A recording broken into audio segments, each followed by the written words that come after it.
Hey guys, welcome to part 2 of why I think you should read the Tales of Goldstone Wood.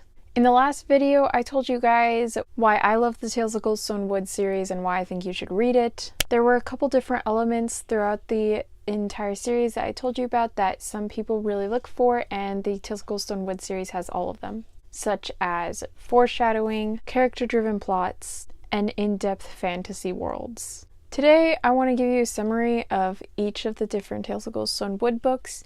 I would tell you to just go look up summaries on Goodreads, but honestly, the summaries they have on there aren't that good and were written by people other than Anne Elizabeth Stengel.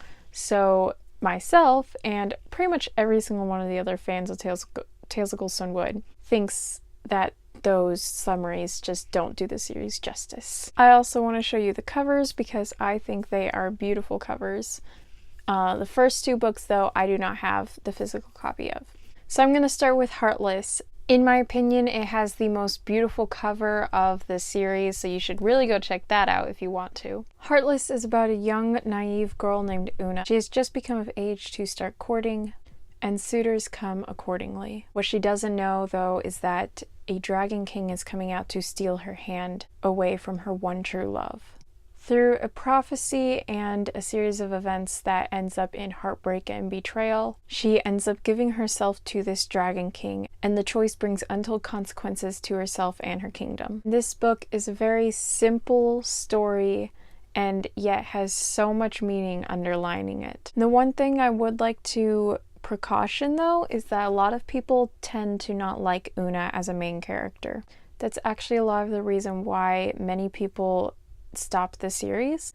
It's because they read the first book and they didn't like the main character, and so they didn't continue the series. But Una is doesn't show up again for the rest of the series. I typically recommend for people to read it in a different order so that they can already understand the beauty of this story before they actually get to Una. The second book in the series is Veiled Rose, which I also don't have a copy of. It is about a young girl named Rose Red shunned to the mountains because the townspeople are afraid of her. She has lived her life entirely alone except for her father and her friendly goat, when one day a young boy comes hunting for a monster. What he doesn't know is that the monster is the very thing that plagues Rose Red in her dreams. They develop a friendship, though, and over the summer and over the years, they have a strong bond with each other and are constantly remembering their childhood friend. Years later, though, their friendship is tested when their past monster comes from their childhood and seeks to destroy their entire world. From here on out, I actually own every single one of the books, so I can now show you the covers. I think they're beautiful. Third book in the series is Moonblood. This continues the story of Rose Red and her childhood friend and the choices that they have to make to help heal a nation. Through a heart-wrenching betrayal, Rose Red ends up in the realm of RPR and is captive to the evil Goblin King, King Vahi, who wants her blood for his army. In order to redeem himself of some past mistakes, her childhood friend goes out to try and find her and save her life. If you like quest novels, this is definitely the most quest-like of all the novels. It also has such a mysterious aura around it. The next book is Starflower, and this has two of the most amazing characters of all time. It has Starflower, a mute but strong girl who has left her previous oppressed life to try and live. On her journey, she runs into a fairy who is trying to find a lost princess named Lady Glamdrin.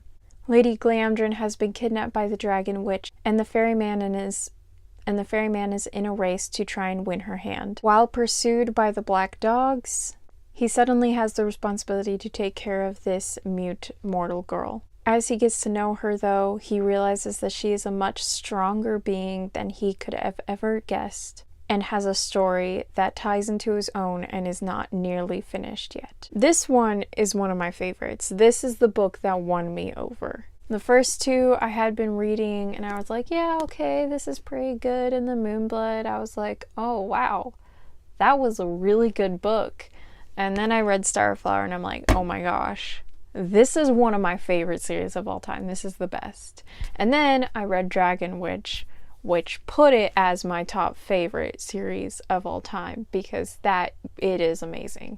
Dragon Witch follows a couple different characters, so let's see if I can actually try and explain this to you.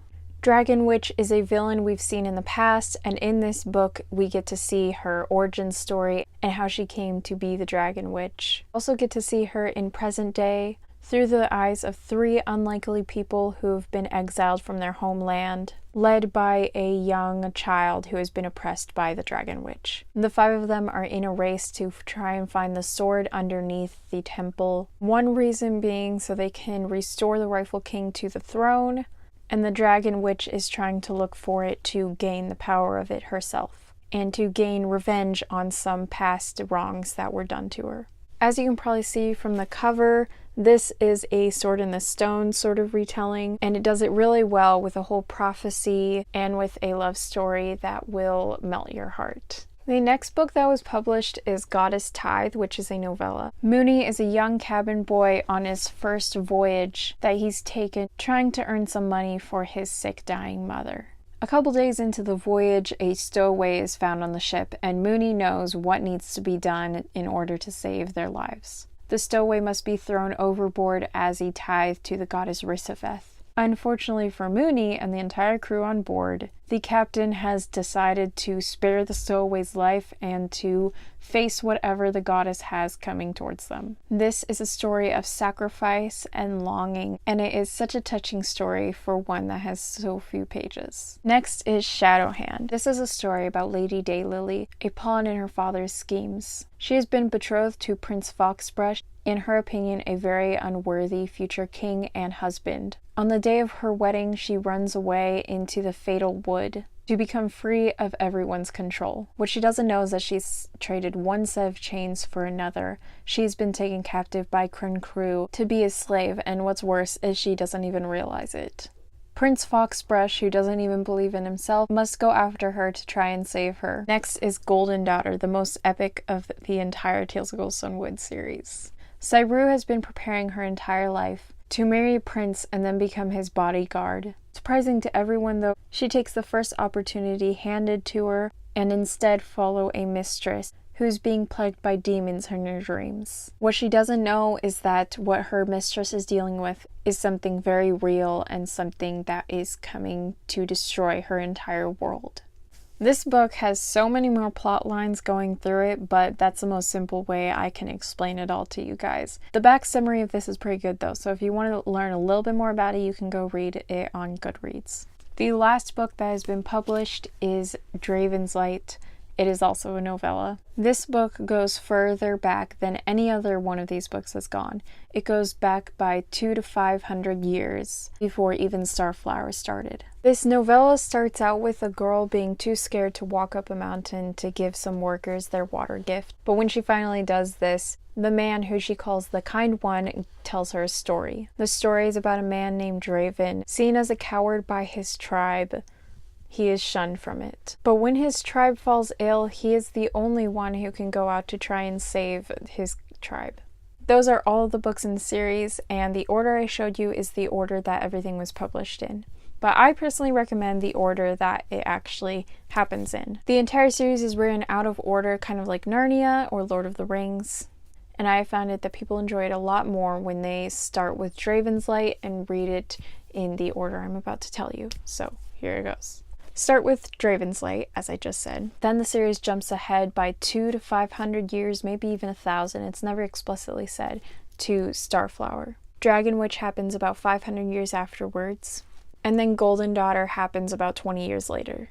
After about 1,000 more years, Heartless happens next, and it intertwines with the events of Veiled Rose, which the entire book takes place before, during, and after Heartless. Then you'll want to read Goddess Tithe, which takes place during Veiled Rose. Next you read Moonblood, which takes place right after the events of Veiled Rose. And then Shadowhand takes place right after Moonblood. And then you can start the whole series over again. That's all of them. I hope I have encouraged you guys to pick up this series. If not, at least to go check it out on Goodreads and see what it's about and see what people say. I do urge you to start with Draven's Light. People don't normally like Heartless unless they've started the series beforehand and understand how the entire thing works.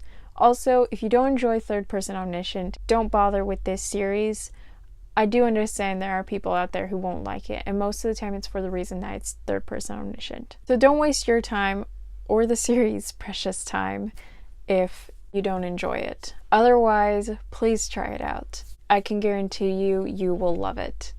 I'll see you guys later. Bye.